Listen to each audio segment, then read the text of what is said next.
Shalom chers auditeurs de l'émission Kanguka. Aujourd'hui nous sommes mercredi et vous allez tout de suite écouter l'émission de ce matin. Soyez bénis. C'est un honneur pour moi de vous accueillir encore une fois dans l'émission Kanguka. Mon nom est Chris de Komana. Aujourd'hui, nous sommes mercredi. Je m'intéresse aujourd'hui à tous ceux qui se lèvent tôt pour préparer la journée. Je vais vous montrer que quand on prépare la journée, ce qui est le plus important, c'est d'oublier les choses passées afin de se concentrer sur les choses à venir. Premièrement, tu dois comprendre que tu commences une nouvelle journée. Mais le problème que beaucoup de gens ont, c'est que nos mauvaises expériences du passé ont un impact négatif sur nous. On garde notre attention sur les choses passées. Mais quand tu commences la journée, il faut comprendre que c'est une journée qui commence. Et les choses passées ne doivent pas influencer cette journée. Souvent, les échecs du passé, ce qui s'est passé il y a 2 jours, 3 jours, 1 semaine, ça affecte notre journée. Il faut comprendre que c'est une journée qui n'a jamais existé. Et Dieu te demande d'oublier le passé, de se concentrer sur ce qu'il veut faire. Il y a une parole que je vais vous partager aujourd'hui. Il s'agit d'Ésaïe 43, verset 18. Ésaïe 43, verset 18. Bien sûr, ici, c'était une prophétie pour le peuple d'Israël, mais aujourd'hui, ça nous concerne aussi dans le Nouveau Testament. Dieu a dit, ne pensez plus aux événements passés et ne considérez plus ce qui est ancien. Pourquoi est-ce que Dieu a dit à son peuple de ne pas penser aux événements passés? Parce que les événements passés influencent le présent. Tu peux rater des bénédictions de Dieu parce que tu es lié par les échecs du passé. Il y a des choses qui n'ont pas marché, mais aujourd'hui, si tu m'écoutes le matin, concentre-toi sur ce que Dieu veut faire. Il dit, ne pensez plus aux événements passés. Il ne faut pas penser aux échecs du passé, les mauvaises nouvelles que tu as eues, les choses qui n'ont pas marché, les échecs du passé. Oublie ça. Ne considère plus ce qui est ancien. Et si tu continues au verset 19, il est dit, voici, je vais faire une chose nouvelle sur le point d'arriver. Il y a une chose nouvelle que Dieu veut faire pour toi aujourd'hui. Ne la connaîtrez-vous pas? Je mettrai un chemin dans le désert et des fleuves dans la solitude. Là où ça ne marche pas, Dieu veut faire une chose nouvelle. Dieu veut te donner une force nouvelle. Il y a des opportunités que Dieu peut mettre devant toi aujourd'hui. Mais beaucoup de fois, nous ratons les opportunités de Dieu parce que nous sommes focalisés sur le passé. Il ne faut pas accepter les distractions du diable. Le diable ne veut pas que tu te concentres sur l'avenir. Son principe n'est pas valable seulement aujourd'hui, mais il s'applique tous les jours. Quand je me réveille tous les matins, je m'attends à quelque chose de nouveau. Souvent, les enfants de Dieu sont découragés parce que vous voyez les mêmes choses. Il y a une sorte de routine, surtout dans les pays développés. J'aimerais te dire que pour un enfant de Dieu, la routine n'existe pas. Chaque fois, tu t'attends à quelque chose de nouveau. Bien sûr, tu vois les mêmes choses, tu prends le même bus, tu vas au même travail, tu fais le même boulot, mais il faut que tu saches que Dieu fait quelque chose de nouveau chaque jour. Il faut t'attendre à quelque chose. Souvent, ce sont les gens qui s'attendent à quelque chose qui arrive loin. Il faut toujours t'attendre. Moi, personnellement, chaque jour, je m'attends à une visitation. Je m'attends à un changement. Je m'attends à une transformation. Tu peux pas rester dans la même faiblesse. Il y a des faiblesses, il y a des choses qui ne marchent pas dans ta vie, mais quand tu pries, tu t'attends à ce que Dieu intervienne. Moi, je suis convaincu que quand je prie, il y a quelque chose qui se fait dans mon esprit, dans mon âme. Dieu intervient chaque fois que tu pries au nom de Jésus. Dieu a dit aux Israélites, voici, je vais faire une chose nouvelle sur le point d'arriver. Et Dieu dit la même chose aujourd'hui pour toi. Même si tu restes à la maison, ceci ne concerne pas seulement ceux qui quittent la maison, ceux qui vont au travail ou à l'école. Même si tu restes à la maison, il faut que tu sois convaincu qu'à chaque journée, il y a une bénédiction, il y a un plan de Dieu, il y a une main de Dieu, il y a une main invisible de Dieu. Et chaque matin, tu dois toujours t'apprêter comme quelqu'un qui sait que Dieu va faire quelque chose. Est-ce que tu t'attends à quelque chose? Si ce n'était pas le cas, il faut que ça soit le cas. Ce matin, je vais t'encourager. Change de mentalité. Attends-toi à la main de Dieu. Si tu te lamentes à cause du passé, des choses qui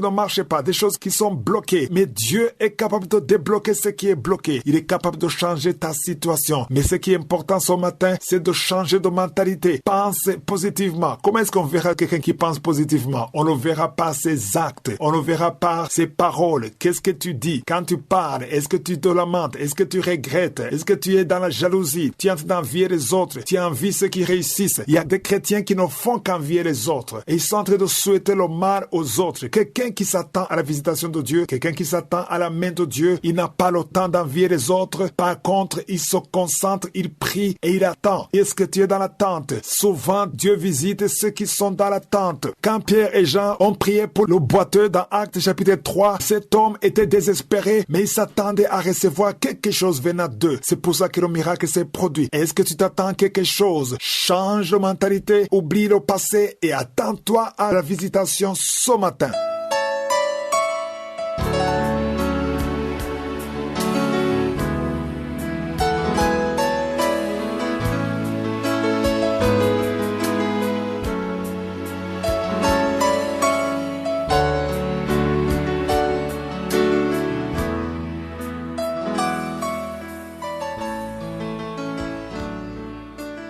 C'est maintenant le moment de continuer notre étude du livre des rois. Nous sommes encore dans 1 roi chapitre 17. Je vous ai dit que je passerai beaucoup de temps sur ce chapitre car il contient une leçon très importante pour nous qui sommes dans la nouvelle alliance. Ce chapitre nous montre qu'il est important d'être là où Dieu veut que nous soyons. Hier, je vous montrais qu'Élie n'avait aucun souci. Nous avons vu du 1er au 6e verset. Élie était là où Dieu lui a dit d'aller. Il est allé vers l'Orient, près du torrent de Kérit. Il y a des corbeaux qui lui donnaient à manger. Pas un seul corbeau, certainement plusieurs corbeaux, parce qu'on parle de corbeaux au pluriel. Il y avait des corbeaux qui amenaient la viande à Élie, le serviteur de Dieu qui a obéi. Quand tu obéis, il y a l'assistance, il y a la provision. Et Dieu est passé par des voies impossibles. Même pour ton cas, il y a des choses que tu trouves impossibles, mais quand tu obéis et que tu es dans le plan de Dieu, là où Dieu veut que tu sois, il y a une assistance divine. Ça sera peut-être pas des corbeaux, mais ça sera des humains ou des personnes que tu ne pourrais jamais imaginer. Parce que Dieu n'a pas de limite.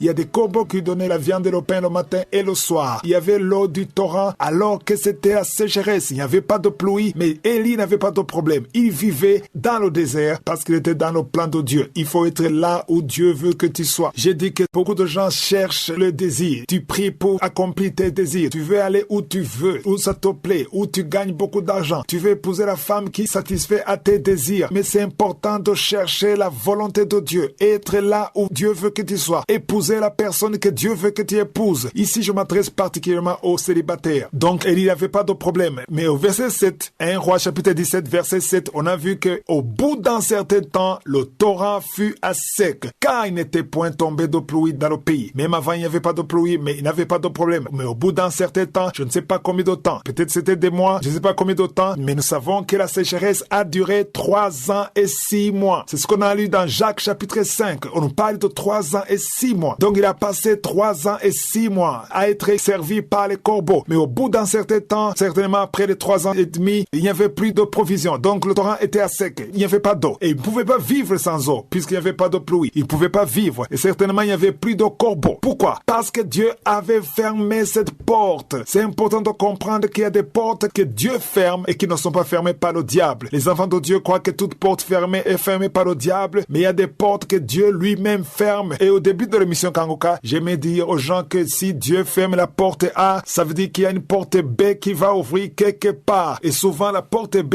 est mieux que la porte A. Et les enfants de Dieu veulent toujours s'accrocher sur la porte A. Ils ne veulent pas une porte fermée. J'ai compris que si une porte se ferme, et si c'est Dieu qui la ferme, je me réjouis parce que je m'attends à une autre porte. Comment savoir si c'est Dieu qui ferme? Tu es dans la prière. Il n'y a rien qui t'accuse. Tu es dans la voie de Dieu. Tu crains Dieu. Tu obéis Dieu. Et la porte se ferme malgré tout. Là, il faut pas s'inquiéter. Il faut même pas te lamenter. Parce que quand la porte A se ferme, il y a une porte B qui va s'ouvrir. Au verset 8, il est dit, alors la parole de l'Éternel lui fut adressée en ces mots. J'aimerais vous montrer la partie alors. Quand on dit alors, c'est quelque chose qui s'est passé après que le torrent fut à sec. Alors la parole de l'Éternel lui fut adressée en ces mots. Verset 9, lève-toi, va à Sarepta qui appartient à Sidon et demeure là. J'aime le mot là. Donc il y a une précision. Demeure là. Pas n'importe où, mais à Sarepta. Voici, j'y ai ordonné à une femme veuve de te nourrir. Où? Là. À Sarepta. Il fallait qu'il quitte le torrent de Kérit et qu'il se dirige là, à Sarepta. Parce que quand il est à Sarepta, il y a une provision. Pourquoi? Parce qu'il dit qu'il a ordonné. Dieu a déjà ordonné à une femme veuve. C'est encore paradoxal. Comment est-ce que tu peux espérer être nourri par une veuve? Parce que aujourd'hui, quand on parle de veuve, il y a des veuves milliardaires, il y a des veuves millionnaires. Mais à l'époque, quand on parlait de veuves, c'était des pauvres. Parce que les femmes dépendaient totalement à 100% de leur mari. Et si un mari mourait, la femme était malheureuse, elle était incapable de survivre, il fallait de l'aide. Quand on parlait de veuve, ça signifiait la pauvreté. À l'époque, une veuve était toujours pauvre. Alors, Dieu dit qu'il va pouvoir, qu'il va nourrir Élie dans le désert à travers une veuve. C'est encore une situation impossible. Dieu aime utiliser les situations impossibles. J'aimerais te dire que si tu es là où Dieu veut que tu sois, il faut pas t'inquiéter. Quand tu vois la porte se fermer, ne t'inquiète pas. Tu travailles, on te chasse, on te vire injustement, alors que tu es dans la voie de Dieu, tu es dans la sanctification, il faut pas t'inquiéter, il faut même pas te lamenter. Tu es fiancé, le jeune homme te plaque et t'abandonne pour rien du tout. Il faut pas t'inquiéter. Certainement que Dieu a préparé l'homme qu'il faut pour toi. Quand la porte A se ferme, il y a une porte B qui est toujours mieux que la porte A. Et surtout ne considère pas la situation parce que la situation parfois peut te tromper. On ne pouvait pas imaginer qu'une veuve pouvait nourrir Élie dans le désert. Mais ce que Élie a fait, il a eu confiance en son Dieu. Aie confiance en ton Dieu et tu verras sa main. Si je suis le vœu, je vais continuer demain. Je vous souhaite tous de passer une excellente journée.